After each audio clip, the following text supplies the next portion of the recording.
Well, whooping cough is on the rise in the U.S., and the CDC says protection from the vaccine is waning. So far, there have been around 14,000 cases reported nationwide this year.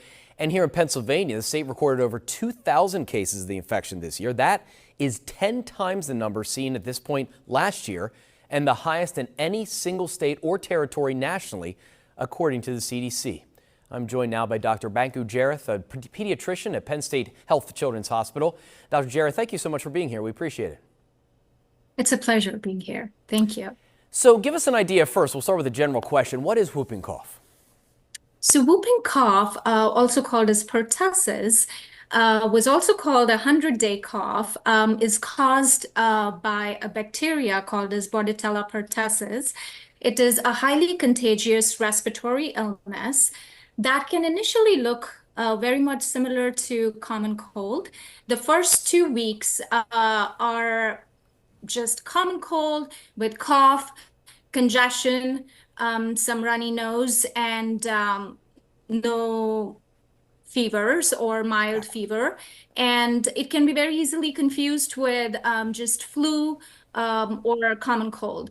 It is the second phase, which is the paroxysmal phase, that is the giveaway for whooping cough, where patients then start presenting with worsening of the cough, followed by coughing fits and cough that is ending with a whoop, which is a very high-pitched noise that you hear at the at inhalation when the patient is trying to breathe deeply in after a coughing fit.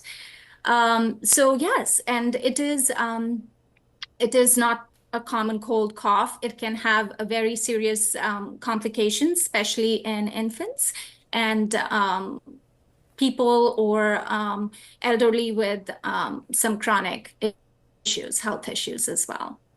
So I mentioned in the intro to this that we've seen increases across the country, and we've seen significant increases here in Pennsylvania. So what are we seeing? What are you seeing here at Penn State Health? What are we seeing here in the Susquehanna Valley?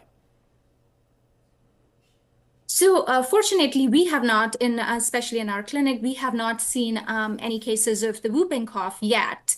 But there have been a large increase in cases in other counties. And definitely in Pennsylvania, we are leading the nation with over 2,000 cases of whooping cough this year. So what can parents do to try to prevent it? Is there any way to do that? Yeah, vaccine is the best answer to that. Getting, your kids vaccinated. If you're a grandparent, taking care of, your grandkids, getting yourself vaccinated with boosters is the best answer. And also taking precautions. The reason why we were not seeing those many cases during the COVID pandemic was because we were very rigorously following measures to prevent, spread of respiratory viral infections, primarily COVID, with social distancing, hand hygiene, and all that stuff. And I think that is what was keeping the other bacteria and respiratory viruses at bay as well.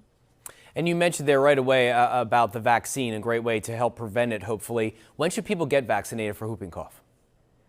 So for babies, the vaccination series starts at 6 weeks. So from 6 weeks to 4 to 6 years of age, they need to get 5 doses of the Tdap vaccine. And then at 11, you get your first booster with the Tdap.